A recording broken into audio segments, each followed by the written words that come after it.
शत्रु के साथ कैसा व्यवहार होना चाहिए, इसके लिए रामचरितमानस पढ़ो। रामो विग्रहवान धर्म, राम जी साक्षात धर्म है। रण प्रांगण में राम जी के बाणों से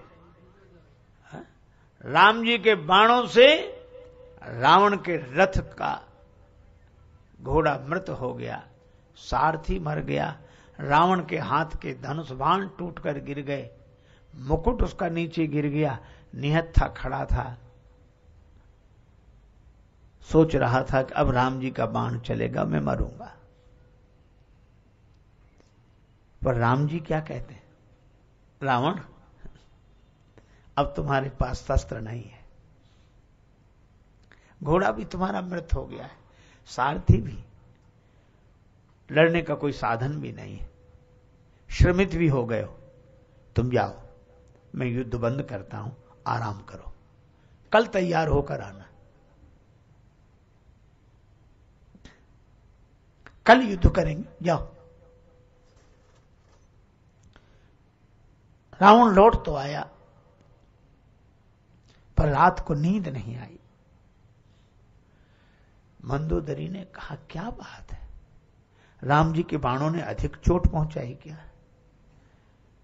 रावण बोला कि नहीं, बाणों ने तो कोई, बाणों की चोट सहन करने की शक्ति मुझ में है, पर आज राम जी की वाणी ने चोट पहुंचाई है।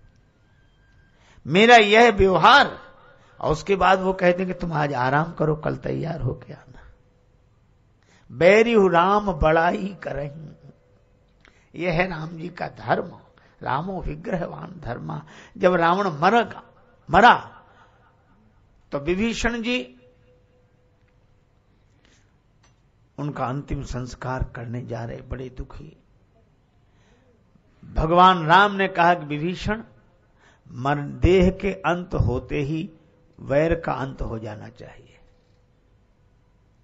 ये मेरा वैरी था, पर अब इसका देह का अंत हो गया तो मेरे बैर का अंत हो गया। अब तो ये जैसे तुम्हारा बड़ा भाई है, ऐसे ही मेरा बड़ा भाई है। वाल्मीकि जी ने कहा, ये है राम जी। और एक बात कहूं, रावण के मरने के बाद मंदोदरी ने सोचा कि मैं किस मुंह से जाऊं, पर राम जी की शरण में ही जाना होगा। वो दो चार अपशब्द तो जरूर कहेंगे, या हो सकता उपेक्षा की दृष्टि से देखें, बात ही न करें, क्योंकि जिसने उनकी भार्या का हरण किया, मैं उस रावण की पत्नी हूं। यह डोली में बैठी हुई मंदोदरी सोचते हुए जा रही है, और डोली को अपनी ओर आते देखा तो राम जी ने विभीषण जी से पूछा कि डोली कौन? विभीषण जी ने कहा, हो सकता है राजरानी मंदोदरी आ रही। मंदोदरी का नाम सुनकर राम जी उठकर खड़े हो गए, विभीषण जी भी उठकर खड़े हुए।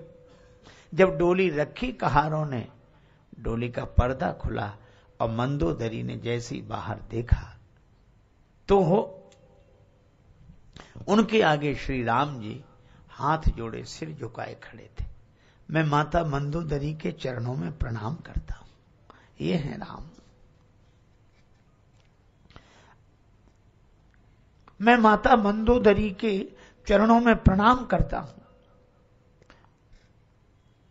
मंदोदरी के मुख से निकला, धन्यो राम त्वया जननी, धन्यो राम त्वया पिता। राम तुम्हारी माता धन्य है, राम तुम्हारे पिता धन्य है, और धन्य हो, धन्य हो, धन्य हो। यह है राम जी का धर्म। बैरियू राम बड़ाई करई। तो राम जी ने धर्म सिखाया हम लोगों को, क्योंकि धर्म के बिना धुलाई नहीं हो सकती। हमारा मन धुल नहीं सकता बिना धर्म के, लेकिन धुलाई के बिना रंगाई नहीं हो सकती। जब राम जी के बताए हुए धर्म में मन धुल जाए तो फिर भगवान श्री कृष्ण की लीला है, प्रेम के रंग में मन रंग जाए।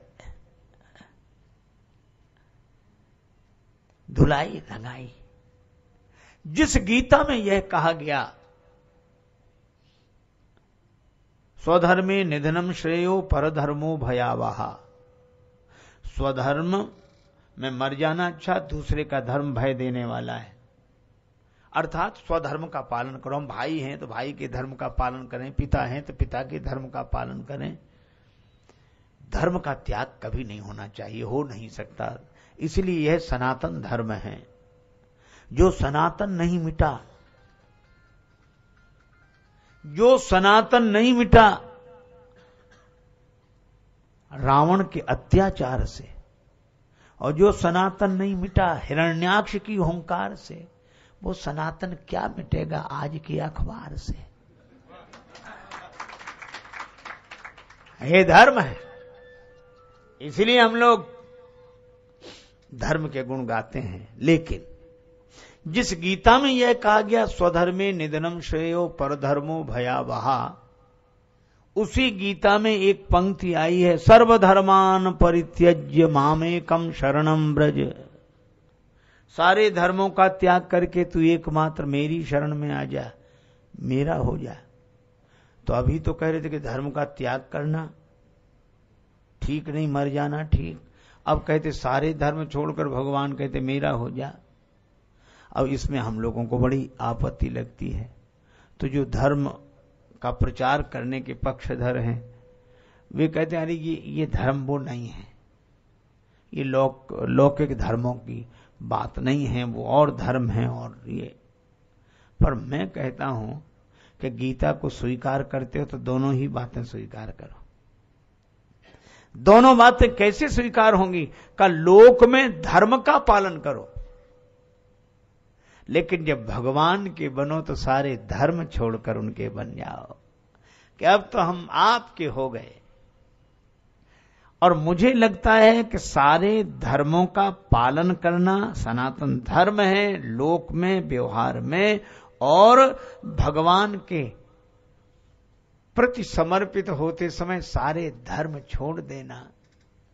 तो धर्म का फल मिल गया, इसलिए धर्म छूटे। तो धर्म का फल क्या है? धर्म का सार क्या है? जहां लगी साधन वेद बखानी, सब कर फल हरि भगति भवानी। अगर भगवान का प्रेम मिल गया तो सारे धर्मों का सार मिल गया। इसीलिए वशिष्ठ जी कहते हैं, समझव कहव करव तुम जोई, धर्म सार जग होई सोई। वहां धर्म की हे दृष्टि नहीं है, धर्म की अपनी गरिमा है। लेकिन भरत जी क्या कहते हैं? अर्थ न धर्म न काम रुचि, गति न चहो निर्वाण। जन्म जन्म रति राम पद, यह वरदान न आन। अर्थ न धर्म न काम,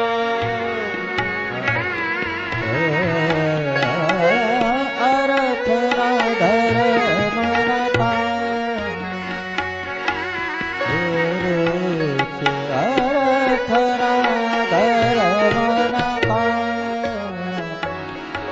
अर्थ नहीं चाहिए, और जो अनेकों से जोड़कर रखे वो धर्म भी नहीं चाहिए। तो फिर माता पिता भाई, राम है माता पिता बंधु सब हमारे, सब राम जी हैं। निर्वाण भी नहीं चाहिए, मोक्ष भी नहीं चाहिए, कोई कामना नहीं है। फिर जन्म चाहिए। जन्म काहे के लिए? जन्म जन्म रति राम पद, राम जी के चरणों में प्रेम बना रहे। ये वरदान, ये धर्म का सार है। प्रेम, प्रभु का प्रेम मिले, जन्म जन्म रति राम पद। और मुझे लगता है यह प्रार्थना है।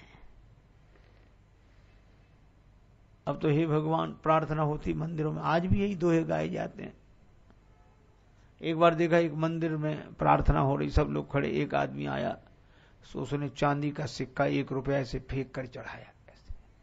सो मंदिर की ड्योढ़ी से टकराया, वहीं गिर गया, टकराकर वहीं जहां वो सज्जन खड़े थे हाथ जोड़े और 2-4 लोग खड़े थे, उनके पांव के पास पैसा पड़ा।